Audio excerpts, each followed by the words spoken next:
Welcome to the Nick Blevins Family Ministry Podcast. Our goal is to help you maximize your church's potential. You'll hear from top leaders in children's, student, and family ministry about the principles and practices they use. Now here's your host, Nick Blevins. Hello and welcome to episode 225, and this episode is going to be a little bit different from usual. It's kind of a case study in a way because we're going to talk all about how Crystal recruited volunteers and how she specifically grew her volunteer team by 25% in just a few months, recruiting 14 more volunteers to add to her team of 57 volunteers that she already had. And there's more and more they're going to continue to sign up because her recruitment efforts will just keep paying off. Now, Crystal, what she did is she signed up for Volunteer Boost. It's a 28-day challenge to recruit more volunteers that we created with Ministry Boost. We launched it in January of 2021, and she was a part of that initial round. And she implemented the system. She worked, the steps and the framework and all those kinds of things. And so I had a conversation with her just to ask about what was it like? What did you do? What was the most helpful? What are the results that you saw? Because this isn't magic. You don't just take the course and flip a button and you get more volunteers. No, it's actually really hard work. But Volunteer Boost is opening up again for round 2. It's going to start April 12th, which means you have to sign up by April 11th if you want to be a part of it. It includes, 25 plus videos of us teaching kind of the system and the framework for recruiting volunteers. And then there's daily emails, there's community that you can have access to. There's a weekly Zoom call where you can join. It's actually our Ministry Boost members only Zoom call, but as a volunteer Boost participant, you can get access to that because you can come and ask questions and, get some help as you're applying this to your church. And so in this interview, even if you don't take the Volunteer Boost challenge here in this next round, if you just listen to Crystal talk through what she did, and we kind of explain the framework a little bit, give you, pull back the curtain, give you a behind the scenes look, you can take that without even taking the challenge yourself and mimic it a little bit. And I bet you could still have some results just from doing that. Now, if you want to take the challenge, it's just $37 for your whole staff. So maybe most people do it on their own, but if you've got multiple staff that lead volunteers and they want to do this together, which is what I would recommend, you can all do it for just $37. Go to ministryboost.org, click on Volunteer Boost, sign up for that. It'll start April 12th. And again, if you can't do that, no worries. Listen to this conversation and implement, take some notes and just implement what we talk about in your own way and do that. And you could, even without the course, probably see some of those results. So you can get all those show notes and links and everything at nickblevins.com/episode 225. But let's listen to how Crystal grew her volunteer team by 25% in just the last few months. Well, hey, welcome, Crystal. How you doing? I'm doing good. How are you doing? I'm doing well. Well, I'm talking to Crystal because she took the first round of the Volunteer Boost 28-day challenge, like the guinea pig round, like we were still building it and figuring things out and whatever. And so we just want to hear your experience taking the challenge, going through it, all that. But before we do that, tell us a little bit about you and your church. Yeah, I am the director of kids ministry at Westwood Baptist Church in Olympia, Washington. So we're about 45 minutes south of Seattle. Pre-COVID, we had a church of about 600, averaging right around 120 kids every Sunday. Numbers, of course, I think like everybody have been down since then, but we've been open since September and are just slowly kind of climbing our numbers back up. And so right now, on average, we probably have about 75 kids on a Sunday, and we're having about 250, 300 at church. So yeah, it's great. It's awesome, but definitely needed volunteers as a result of this pandemic. So yes. Yeah, well, your kids' numbers, it sounds like you're getting close to 2/3 of your, pre-COVID attendance, which I don't hear a lot. I hear some of. Yeah. I hear some of. I don't hear a ton of that. Like, we're not there at the time we're recording this. We're not even a third, I don't think. Well, yeah, we're about a third. So, that's very different. Now, the Volunteer Boost Challenge, 28 days, the idea is like really two things at once. Like, one is there's a system for recruiting volunteers, and you kind of work that system to start recruiting folks. And then also you're also building like a bigger, longer term plan to onboard them and, all that kind of stuff. So you were doing that, but tell us as you were starting it about how many volunteers did you have? And you lead in children's ministry, right? So how many volunteers did you have before you started? So we had, I would say 57 volunteers. that I would still consider volunteers. Not necessarily all of them helping right now. again, because of COVID. So we have some people that are like, I still really want to be a volunteer, but I'm not coming back to church yet. And so, yeah, we had 57 volunteers, and I had a goal of getting about 14 more. And those 14 were to fill some specific needs that we had, but also, I think, continuing to build that deep bench of having people I can call on in need and things like that. And we've checked in throughout the process, because one of the things you do in the challenge is you fill out a form every week and tell us like how many, you've recruited. Now, of course, that doesn't happen instantly. Mm-hmm. That'd be nice, but usually it happens for some people. Remember, there was one guy in our course who had something like the next week signed up. Yeah. But, the process, there's a delay to it. And here we are talking really 3 months after it started, almost, not quite, and 2 months, almost 2 full months after it ended, but you've just now hit that 14 number, right? Yes, I did. And definitely it feels at first like it's completely ridiculous and intimidating, because I don't think I've ever recruited that many people in a whole year, let alone trying to do it within 28 days. And when you're starting, it does feel very slow, because all you're doing is asking just a ton of people if you can even have a conversation with them about kids ministry. And with the sheer amount of no replies that you get and everything, it feels so discouraging. But then at the end of the month, I had this volunteer orientation that I didn't even have enough chairs in the room for people to sit down. It was so cool. That's awesome. Well, that's part of the goal. And obviously it's not not magic. It's not like those fake ads you see for like weight loss or something, like guaranteed results. Yeah. It's just a system. And I do want to ask you about a couple parts of the system. That way, if somebody's watching this or listening to this and they can't take the challenge, they can at least try it, on their own. Because the idea that we teach in the challenge is that there's kind of 4 steps. There's prospects. Who are the people that you could invite to volunteer? Don't qualify them. You don't have to know them. Like we say, if you need, like you said, you needed 14 volunteers, we say you need 10 times that many prospects, 140 prospects, which I don't think you have, but I'm going to ask you about that in a minute. And then, from there, you try to have a conversation with them. That's the next step. But most of them won't. Just like you said, they won't reply. You won't hear from them. And then, but if you do have a conversation, you invite them to an orientation. And then from there, if they say yes, they go to serving. So tell me, how many prospects total at any point do you think you put in your prospect list? Through the challenge, I think I had about 50 prospects on my list. So not nearly as many as I was supposed to have according to the formula, but it worked out really well. It did work out really well, which means you must have had a high percentage of your prospects must have said yes to a conversation and then yes to an orientation, which is great. Right. I would say most people don't have quite that high. So that's why we aim for more prospects. Yeah. Hey, who knows? Maybe you could add another 100 prospects and recruit another 14 volunteers or 20 volunteers or whatever. So tell me a little bit about some of the conversations. So, you reach out to these people, and what we teach is to have a conversation. What did that look like for you? Yeah. So my first step would typically be emailing them. And through the volunteer boost course you guys had, or the challenge, you had like some scripts that you could use. So I just sort of fiddled around with them a little bit, made it sound more like me. But my favorite part of those emails was saying, somebody suggested to me that you would be an amazing addition to our team. And I think that means a lot to people just right off the bat to hear like, oh, you're not just randomly reaching out, but, oh, somebody gave you my name. I even had somebody was like, who gave you my name? Like, I want to know. And I was like, oh, it's a secret. But so I would have that initial little email, and then would just say, I would love to have a conversation with you. Like we could chat on the phone, or I could meet with you before or after a service.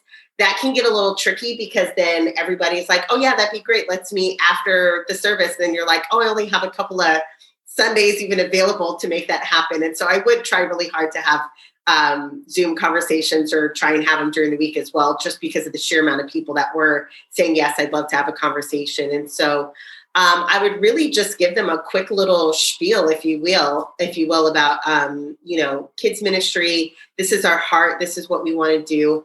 And I would love to find a place for you to come and partner with us in the ministry. not trying to nail them down to anything, but really after that, just inviting them to say, hey, I'm going to have this orientation. Would you please come? Would you hear about everything? Actually get to see us in action. And I totally think that God has something for you to partner with us. One thing I think you guys do a great job during the course is encouraging us to really say, we want to find the best place for people to serve. And so I didn't sit there and say, hey, I really need a nursery worker during the second service. Would you consider doing that? But really just saying, I would love to talk to you about how God could have us partner together. And I did have one person who was like, I really don't feel like kids ministry is for me. I don't enjoy working with kids. And I said, well, would it be okay if I pass your name over to Shannon, who's in charge of our connections ministry, and maybe find a way that you could serve on Sunday mornings there? And she was really excited. And now she's one of our greeters. And so, I just thought that was kind of how that first little conversation went. And people are very willing to have a 5-minute conversation. I will say that those that did not reply to my email, I would then email again, reply to what I sent them. So it's down below and saying, hey, just want to make sure you saw my email. I'd love to have a conversation. And even had somebody call me after that and was like, oh, so you're not just going to let me ignore you, are you? Hey, that's right. That's part of yeah. I'm coming after you. And now he just joined our resource team. So that's exciting. That's awesome. Yeah, you got to let them know you're actually paying attention, right? Absolutely. Yeah, that's a really good thing. Yeah. So one of the things we try to teach in the challenge is to have 2 orientations, which is aggressive because basically you'd be having one 2 weeks in, like 2 weeks after you start, not even 2 weeks after you start, and then 4 weeks in, like the last day of the challenge. Most people probably aren't going to do that. But I'm curious now, it's been, again, almost 3 full months. The month that you did the challenge, almost 2 months since. How many orientations have you done? So I've done 2. And so I also did the volunteer pipeline course as well. And I know that that's a suggestion too there is to do orientations every other week or twice a month versus once a month. And, in my head, I'm thinking, I don't know how I'm going to manage that to happen. And I do, I usually, more Sundays than not, I also have responsibilities in big church on Sunday. So it can be really hard trying to think about that. But this last volunteer orientation, I had somebody who was signed up to come. And the night before, she sent me an email and said, oh, I'm feeling sick. I'm not going to be able to make it. When is the next one? Because I'm ready to serve. And I thought, I'm not having another one for a whole month. And so I said, I've been thinking that I need to have at least 2 a month. And this right here makes me even more realize you need to have them more often, because if it doesn't work for somebody to come that one time, you don't want them to have to wait another 4 weeks to do it. And so I totally agree to having, I feel crazy for saying this, that I already feel like in April, I need to up my game with the orientations and start having 2 a month, because it's worth it for all the people that want to say yes and come in here. And if you have 2 people at your orientation, I think that that's going to be totally fine. The energy feels a little bit different, but again, you want it to be that if people want to come, they don't have to wait a long time to come, because you don't want them to lose interest. Yeah, and that's probably one of the things we teach there, and we definitely teach in Volunteer Pipeline, is you just got to change your mindset about orientation. Don't picture like the room full of 30 people, which if you can do it, it's awesome. We've had those. We do a summer team specific recruitment of volunteers in our kids ministry, and we've had a lot of them have 30 people in a room, which is great. Nothing feels that good. But if you change your thoughts to it's a conversation, you could have one. You could have one. And if you had, just people listening to this or watching this, if they had one, new volunteer every 2 weeks, that's pretty good in most churches. You know what I mean? That's pretty good. I crunched the numbers for you. So you had 57 volunteers. You've added 14, which there could be more to come depending on what's going to happen down the road for you. But that's already 25% growth. Yeah. And, when I think about our church, we've been intentional about this church-wide a few times. We're like everybody that led volunteers, we were kind of recruiting together, holding each other accountable. We were giving each other volunteers like you did with your co-staff person, which, by the way, you're thinking, now you owe me one. Okay. Yeah. I'm just kidding. No, we're all on the same team. And there was a couple of years, I think, where we grew our volunteer teams church-wide by 25% or more. And not surprisingly, those were the years we grew the church the most too. Yeah. We always think of it as like volunteers, we need more to meet demand, but a lot of times volunteers can lead the way, to future growth, which is a great thing. Right. Well, let me ask you a couple just open-ended thoughts about your experience with the challenge. what parts, and you may have already mentioned some of this, but what parts were the most useful or valuable to you? I think one thing that's really useful is the tool for tracking where you're at with people. So starting with this giant list of your prospects and then keeping track when you've contacted them the first time. And then if you have the conversation or if you need to follow up with them, and just really having that spreadsheet where you're moving people along, that's really helped me. And it's why I feel like I'm so easily able to even say this is where my numbers are at, because I can just look on that spreadsheet and see. And that's something that I'm going to continue to use as I'm sort of building this momentum now of doing more orientations, that now I can just keep track of, these are the people that I've talked to, these are the answers that I've gotten. And so you can really make sure you're not letting things fall through the cracks. I think the other thing that's useful, I mean, as silly as this is, but it's giving yourself that deadline of 28 days, like that this is your goal, that you want to get all of this done within 28 days. Because otherwise everybody needs volunteers, but it's so easy to let that part of our ministry fall to the wayside, to want it to happen organically. God's going to magically drop these people in my lap. Like, no, I needed the deadline. I needed the accountability. I needed every single week. I knew I was going to be asked, what am I doing and how am I doing at it? And that push really caused me to buckle down and do this well. And yeah, we see I had amazing results. You did. That's right. Well, I always say, like, recruiting volunteers is usually the number one one felt need of a church leader, of most church leaders, but it's actually not felt as much as, oh, I got to get that resource ready for this Sunday, or I need to communicate this before Sunday. Like, it's felt in the moment when it's not working, you don't have enough people, and it's like, oh, and you've, suffered through it or whatever. But then during the week, it goes to the bottom of the list. Yeah. Right. And you're not focused on it, which you did. Now, that tracking tool you mentioned, I'm glad that's been helpful. I think we updated it like 3 times while you were in there in the first challenge. Maybe you're using the first version, I don't know. And we're going to update it again. I think this will be the 4th revision for people to use, because we've had, again, going through it with people like yourself, we've learned, it'd be helpful if this was here, or if you could do that or whatever. Well, last question. What would you say to someone who's thinking about doing the Volunteer Boost Challenge, but they're not sure, they're on the fence? I would say do it. I know that you can't guarantee results, but I feel like you could pretty much guarantee results. And it is so good to have this intentional push to really, really have just this big, I'm going to focus on this for 28 days of recruiting more people.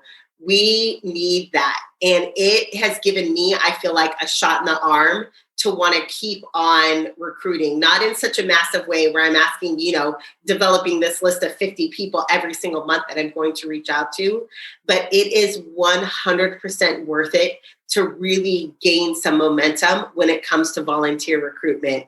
And I think one of the things that's amazing about it is getting to have these multiple conversations where I'm just getting to share my heart about kids ministry and how I think everybody in the church should somehow be involved in it. And even if people say no, you've still gotten to stand up and advocate for kids ministry. And there is no denying in the minds of these people that this is an important ministry of the church and that we are doing things. A lot of times people don't get to see the fruits of our ministry because we're down the hallway. Kids, kids get dropped off and adults are over here and kids are over here. And it's just so great to actually get to share with people the heart of the ministry. And so see it as an opportunity to just get to give a sales pitch for what the Lord is doing in your ministry. And even if you only get one volunteer out of the challenge, every conversation that you've gotten to have is planting that seed of kids ministry and what God is doing in those people's hearts and minds. And I think that honestly, you're going to see fruit and harvest from it just going on and on and on. Even if people don't say yes now, I think God's going to work in their hearts and they're going to be like, oh, I can't avoid this. I can't stop thinking about it. And they're going to come to you later. So it will 100% be worth the work. Absolutely. Yeah. And you definitely can't guarantee results and all that. But like, even in your case, you had 50 prospects or whatever. and we would have taught you to have 140. So you had a lot less than what we would recommend. You don't have to be that successful to get 1 or 2 out of 50, to say yes. Now you got like 14, which is great, and probably results not typical there, I would say. But most people, even if it doesn't feel like it, can find, a certain number of people in their church. And it doesn't matter your size because it correlates, right? If your church is 100 people, you're probably not finding 50 people that aren't serving, but you don't need 14 volunteers probably either. You may just need 2 or 3 or 4 or something like that. And if your church is 10,000, you better be finding like 2,000 prospects or 1,400 prospects or whatever it is, and start, and you probably have multiple staff, and you're going to divide it up and do it together, which is great. So, well, good job implementing it. And here we're almost 2 months after it ended, and you're still doing it and still seeing those results. I don't think this is true for most people, but part of me wouldn't be surprised if in your case, you had your team doubled or something by next year. That'd be and awesome. what would be really cool is I guarantee you there'd be a connection between that and the growth of the church. Like you would go from needing volunteers to meet the current demand to volunteers driving future growth, which is a different category, but I think that's realistic for you. So thanks for doing it. If I could say one more thing that I really appreciated about the course is that over and over you guys say it isn't like, obviously we're wanting to grow our teams, but the heart of it is that we are helping people find their next best step in discipleship. I actually wrote that on the whiteboard in my office to keep that in mind. And so when you think about it like that, who wouldn't want to do this? That this isn't just about growing your team, though that does happen, but you're getting to have conversations with people where you're saying, I want to help you find your next best step of faith. What does God have for you here at this church? We're helping people find their purpose and find a sense of belonging here at our churches.